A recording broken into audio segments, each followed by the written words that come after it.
Magandang araw po sa inyong lahat mga kakaalaman na hinog. Napansin niyo rin ba na parang buwan-buwan ay tumataas ang inyong bill sa kuryente kahit pakiramdam niyo naman ay wala kayong binago sa inyong konsumo? Oh, baka isa kayo sa mga nagtataka, bakit parang mas mataas ang bill ngayon kumpara dati, pareho lang naman ang gamit namin sa bahay. Aba, baka hindi nyo lang alam, pero may mga simpleng bagay sa bahay na akala nyong wala lang, pero malaki pala ang epekto sa kuryente. Ngayong araw, tatalakayan natin ang 7 nakakagulat na dahilan kung bakit mataas ang kuryente sa bahay. Mga simpleng kalakaran o gamit na mukhang inosente pero tahimik na nagpapalaki ng inyong electric bill buwan-buwan. At ang pang-7 sa listahan natin, halos lahat ng Pinoy guilty. Pero bihira ang nakakaalam na iyon palang dahilan kaya tuloy-tuloy ang taas ng bayarin. Kaya tutok po tayo hanggang dulo. Pang-una sa ating listahan, dilaw o lumang bombilya. Alam niyo po ba na ang kulay dilaw na bombilya o mas kilala bilang incandescent o fluorescent bulb ay sobrang luma na at halos phased out na sa ibang bansa. Pero sa atin, marami pa rin ang gumagamit nito dahil mura. Pero mura lang sa unang bili, hindi po sa buwan-buwan na gasto sa kuryente. Ang lumang bombilya ay sobrang baba ng energy efficiency. Ang ibig sabihin, mas maraming enerhiya ang napupunta sa init kaysa sa liwanag. Kaya kung napapansin ninyo, kapag lumapit kayo sa lumang bombilya, ang init!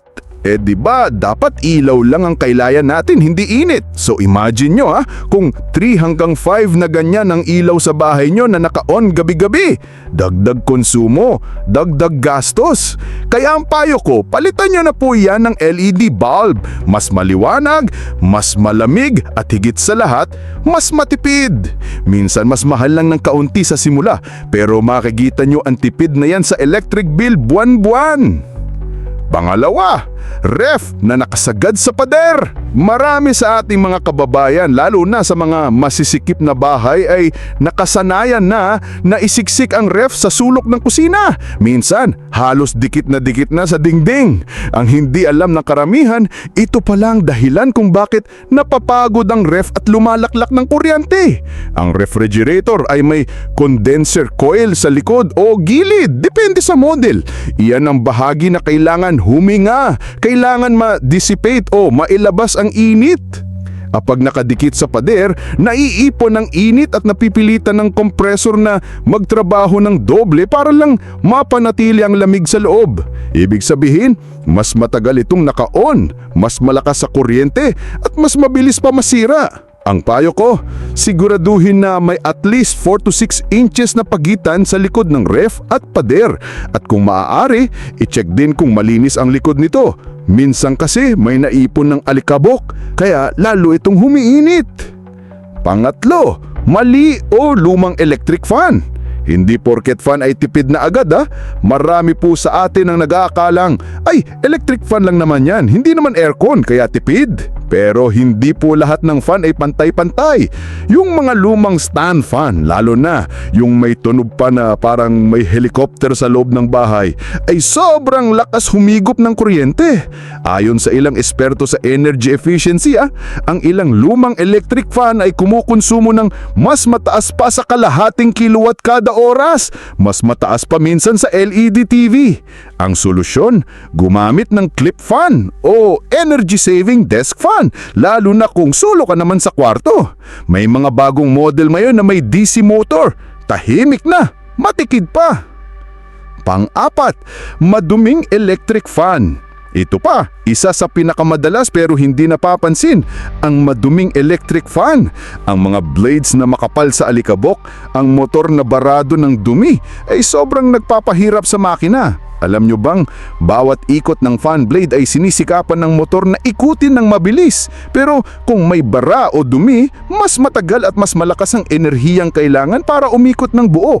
Ang resulta, mas maingay, mas mahina, pero mas malakas humigop ng kuryente. Ang payo ko, linisin ng fan kada 2 linggo. Kahit simpleng punas ng sa blades o grills o gamitan ng vacuum sa motor area, makakatulong na agad para gumaan ang ikot at gumaan ang konsumo.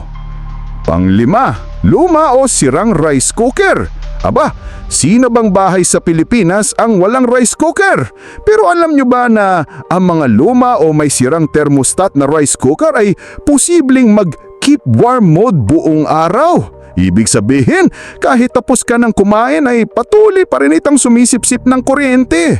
May mga kaso ng rice cooker na halos buong maghapon naka-warm dahil hindi gumagana ng tama ang switch. At kung araw-araw ganito ang sitwasyon, di parang nag-on ka ng flat iron buong araw.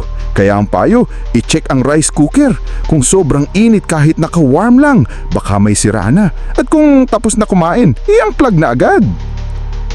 Pang-anim, pag-iiwan ng appliance na nakaplug kahit hindi ginagamit. Ito ang tinatawag na phantom load o vampire energy. Kahit hindi naka-on ng TV, computer, microwave at kahit charger, basta nakaplug, may konsumo pa rin.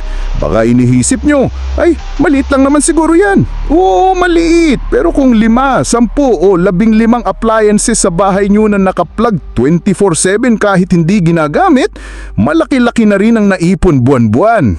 Halimbawa, TV nakaplug pero hindi ginagamit, 1 to 3 watts per hour pa rin. Microwave, mga 3 to 5 watts. Charger na walang phone pero nakasaksak, 0.5 to 1 watt. Kung 24 hours, multiply nyo yan sa isang buwan. Ilang kilowatt hour din yan.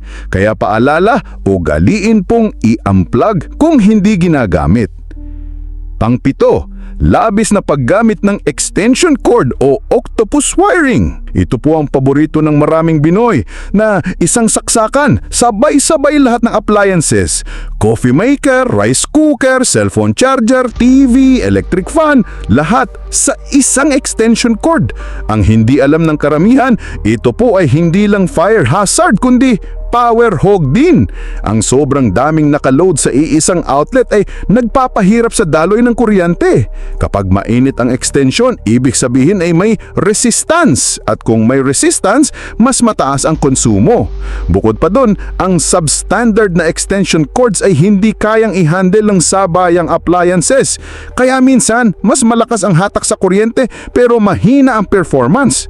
Ang payo ko, gumamit ng tamang extension. May surge protector, tamang amp rating at hindi sobrang haba.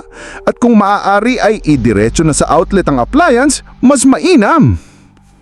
Mga kakaalaman na hinog, tandaan po natin, ang pagtitipid sa kuryente ay hindi lang tungkol sa magtipid sa gamit, kundi maging matalino sa paggamit.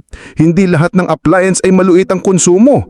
Minsan yung akala mong ordinaryong gamit lang, siya pala ang tahimik na paksimuno ng malalaking gastos buwan-buwan. Kaya kung tumaas ang bill ninyo, huwag agad sisihin ang Meralco. Baka nasa loob lang ng bahay ang sanhi, ang bumbilya, ang fan, ang ref o ang rice cooker. Ayusin natin ang mga bagay na kaya nating ayusin. Linisin, i-check, palitan ng mas energy efficient para mapababa ang konsumo at mapalaki ang natitipid. Kung may natutunan ka sa video na ito, baka naman po pa-like na at pa-subscribe na rin po para mas marami pa tayong mga kaalaman na hinog na maibahagi sa bawat Pilipinong pamilya. Share mo na rin sa group chat ng pamilya o sa kapitbahay mo na reklamo rin ng reklamo sa taas ng bill pero baka hindi pa alam ang mga tips na ito. Muli, ito po ang Kaalaman na Hinog, ang inyong tagapagsaliksik ng praktikal at makabagong kaalaman. Tandaan, stay wise, stay informed at stay tipid.